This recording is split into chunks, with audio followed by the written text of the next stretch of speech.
करण ने white T shirt और blue denim jeans पहनी हुई थी। संजना को आज वो काफी हद तक 2 साल पहले वाला करण लग रहा था, सिवाय इसके कि अब वो और ज्यादा हैंडसम हो गया था। ऐसा लग रहा था कि गुजरते वक्त के साथ उसकी पर्सनालिटी और बेहतर होती जा रही थी।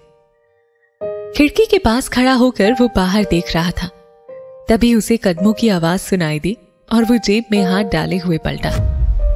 उसकी आंखें किसी अंधेरी रात जैसी गहरी थी, जिनसे वो चुपचाप शांत मन से संजना की आंखों में देखने लगा।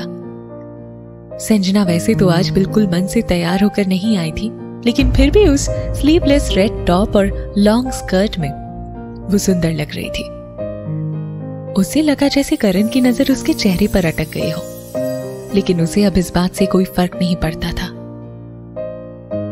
वो भी कुछ नहीं बोली। उसकी नजरें स्विमिंग पूल में बन रही करण की परछाई पर टिक गई। दोनों चुप थे और माहौल बिल्कुल शांत। थोड़ी ही देर में संजना को अजीब सा महसूस होने लगा और उसका पेशेंस खत्म होने लगा। आखिरकार जब उससे और सहन नहीं हुआ तो उसने अपनी चुप्पी तोड़ते हुए कहा, मैं मिसेस ग्रोवर से नहीं मिल पाई, लेकिन तुम तो उनसे कभी भी मिल सकते हो। अगर तुम उनसे कहोगे कि तुम किसी और को प्राइवेट कोच रखना चाहते हो तो मुझे यकीन है वो मान जाएंगी। करण ने उसके चेहरे से बिना नजरें हटाए कहा, अगर मैं कॉन्ट्रैक्ट खत्म कर सकता तो क्या मैं तुम्हारी ये विश पूरी नहीं करता? बार बार एक ही बात क्यों कह रही हो? संजना को लगने लगा कि करण ये जानबूझकर उसे परेशान करने के लिए कर रहा था। वो कॉन्ट्रैक्ट खत्म करना चाहती थी और इसीलिए करण ये होने नहीं देना चाहता था। संजना ने अपना सिर हिलाते हुए कहा, ठीक है, फिर मैं भी ये कॉन्ट्रैक्ट खत्म नहीं करना चाहती। उसे तब तक ऐसा बर्ताव करते रहना था जब तक करण इतना परेशान ना हो जाए कि वो उसकी शक्ल भी देखना पसंद ना करे और खुद जाकर अपनी मां से ये कहकर कॉन्ट्रैक्ट खत्म करने के लिए कहे। करण के चेहरे का एक्सप्रेशन थोड़ा सा बदला तो संजना बोली, ठीक है, मैं कपड़े बदल कर आती हूं, तुम भी चेंज करके आ जाओ, फिर हम ट्रेनिंग शुरू करेंगे। संजना ने करण के बिहेवियर को समझने में और वक्त बर्बाद नहीं किया। उसने बस ये सोचा कि जो होगा देखा जाएगा। अब उसे इस सिचुएशन से डर नहीं लग रहा था। संजना एक ब्लैक कलर का स्विमिंग कॉस्ट्यूम पहनकर चेंजिंग रूम से बाहर आई, तब भी करण लापरवाही से अपने कैजुअल कपड़ों में कुर्सी पर बैठा था। संजना गुस्से में थी, लेकिन दोबारा करण से सामना होने पर उसने मुस्कुराते हुए कहा, मिस्टर ग्रोवर, अगर आप स्विमिंग सीखना चाहते हैं तो आपको पानी में उतरना पड़ेगा। अगर आप पानी में उतरना चाहते हैं तो आपको स्विमिंग कॉस्ट्यूम पहनना पड़ेगा, और जब तक आप अपनी कैजुअल कपड़े उतारेंगे नहीं तो स्विमिंग कॉस्ट्यूम पहनेंगे कैसे? करण ने संजना को ऐसी नजरों से देखा मानो वो जो कह रही थी वो उसका मजाक उड़ा रहा हो। संजना ने मन में सोचा, तुम्हें अच्छा नहीं लग रहा? तो फिर मैं ऐसा और करूंगी। और ऐसा सोचते हुए एक सीरियस एक्सप्रेशन के साथ उसने बोलना जारी रखा, मिस्टर ग्रोवर, अगर आप अभी कपड़े बदलना नहीं चाहते हैं तो ठीक है, हम आज के लिए सूखी जमीन पर सिम्युलेटेड ट्रेनिंग कर सकते हैं। हम पहले मेन एक्शंस को अच्छी तरह से सीखेंगे ताकि आप उन्हें याद रख सकें।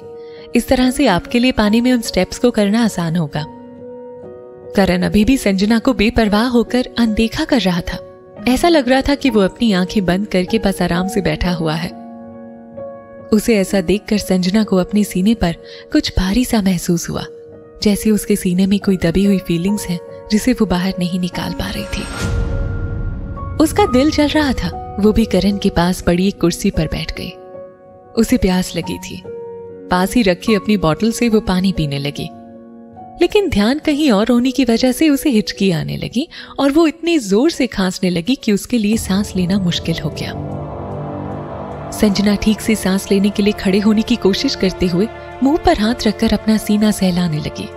ऐसा करते हुए उसके पैर के पास रखी एक दूसरी कुर्सी पर ठोकर लगी, जिससे उसका संतुलन बिगड़ गया और वो सीधे हाथ की तरफ रखी कॉफी टेबल की तरफ गिरने लगी।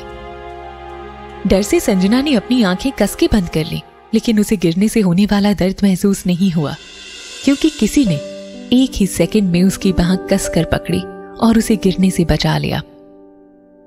आदतन उसने हड़बड़ाकर थैंक्स जैसे ही कहा, उसे उस जाने पहचाने टच का एहसास हुआ और वो जम सी गई।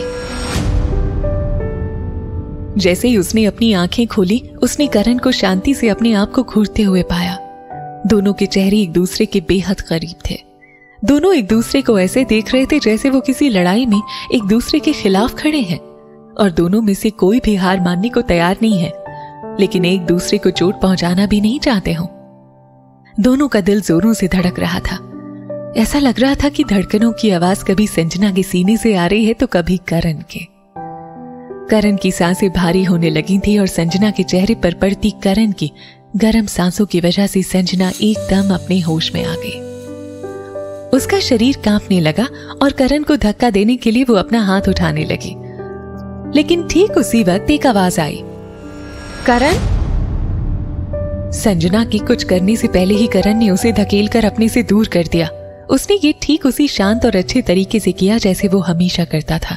उन दोनों के बीच बस कुछ सेकंड पहले जो हुआ था उसका छोटा सा भी सबूत करण के चेहरे पर नहीं था।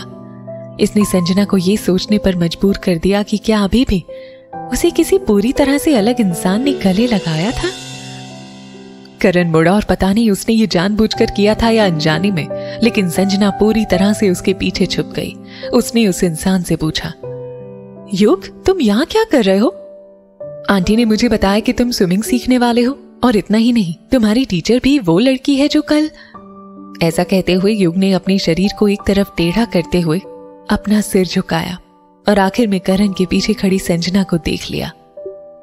उसी वक्त एक तेज हवा की झोंके की तरह युग ने अपने चेहरे पर एक शानदार मुस्कुराहट लाते हुए कहा, हे संजना, तुमसे दोबारा मिलकर अच्छा लगा।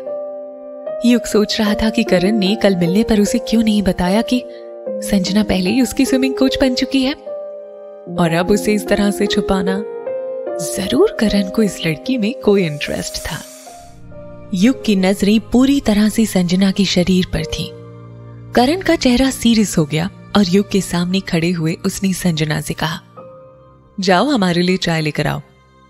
संजना ने उसकी तरफ ऐसे देखा जैसे कहना चाहते हो, मैं तुम्हारी कोच हूं, नौकर नहीं। लेकिन आखिर में वो चुप रही और चाय लेने चली गई। फिर करण ने बड़ी ही नाराजगी भरे अंदाज में युग से कहा, जाओ और मैनेजर मिस्टर मेहता को यहां लेकर आओ। युग अभी भी संजना को देख रहा था। उसने एकदम से मना करते हुए कहा, उसे फोन क्यों नहीं कर लेते? ये सुनते ही करण और ज्यादा गुस्से से युग को घूरने लगा, लेकिन युग तो जैसे अभी अभी संजना के ही ख्यालों में खोया हुआ था। करण का घूरना युग को बर्दाश्त नहीं हुआ। उसने उंगलियों से अपनी नाक रगड़ते हुए कहा, ठीक है, जाता हूं मैं। जब देखो नाक फुलाए रहता है। ये खड़ूस एक हॉट लड़की को खुद भी नहीं देखता, ना मुझे देखने देता। कोई ताज्जुब की बात नहीं है कि उसकी एक्स गर्लफ्रेंड ने इससे ब्रेकअप कर लिया था। युग बड़बड़ाते हुए वहां से मिस्टर मेहता को बुलाने चला गया। जल्दी संजना वापस आ गई। हालांकि उसे युग नहीं दिखा, फिर भी उसने वहां आकर चाय टेबल पर रख दी। करण ने एकदम से पूछा, ये कौन सी चाय है? ग्रीन टी, संजना बोली। करण ने रूखे अंदाज में कहा, युग ग्रीन टी नहीं पीता, इसे बदल कर लाओ। संजना बिना कुछ बोले चाय वापस ले गई और ब्लैक टी ले आई। उसके वापस आने पर करण ने पूछा, कौन सी चाय है ये? संजना इरिटेट हो रही थी, फिर भी उसने खुद पर काबू पाते हुए बोला, ब्लैक टी। करण ने फिर कहा, युग ब्लैक टी भी नहीं पीता है। संजना को अब गुस्सा आने लगा था। वो कुछ कहना चाहती थी, लेकिन फिर अपने आप को रोक कर उसने हल्की आवाज में कहा, मैं एक और कप लेकर आती हूं। इस बार वो लेमन टी लेकर आई, लेकिन एक बार फिर उसे करण से सुनने को मिला, युग लेमन टी भी नहीं पीता है। संजना खुद से बोली, किस तरह का इंसान है युग? क्यों कोई चाय के लिए इतना नखरे करेगा? कितना परेशान करने वाला इंसान है ये। संजना के चेहरे पर उसकी बेसब्री साफ झलक रही थी। संजना ने इस बार करण से पूछ ही लिया, फिर कौन सी चाय पीता है वो? करण की आंखों में एक चमक आ गई, इस बात के एहसास से कि उसका खेल सक्सेसफुल हो रहा है। जाहिर है वो चमक इतनी तेजी से आकर गायब हो गई कि संजना उसे नोटिस भी नहीं कर पाई। करण ने बेरुखी से जवाब दिया, फ्लावर टी, तरह तरह के फूलों से बनी चाय। यूनिक है ना? वैसे उसकी आदत और भी यूनिक है। वो आज कौन से फूल की चाय पिएगा वो डिपेंड करता है कि वो किस तरह की लड़की के साथ रात गुजारने वाला है। संजना कुछ बोल नहीं पाई। यहाँ बस इतना ही। आगे की कहानी जानने के लिए सब्सक्राइब करें पॉकेट एफएम चैनल को और बेल क्लिक करके अगले एपिसोड का नोटिफिकेशन पाएं। लेकिन आप सारे एपिसोड अभी सुनना चाहते हैं तो डाउनलोड करें हमारा pocket FM app. Link description में है, जहां आप पाएंगे इस शो के सारे एपिसोड्स और साथ ही इसके जैसे और भी बेहतरीन शोज। तो देर किस बात की, अभी डाउनलोड करें पॉकेट एफएम ऐप।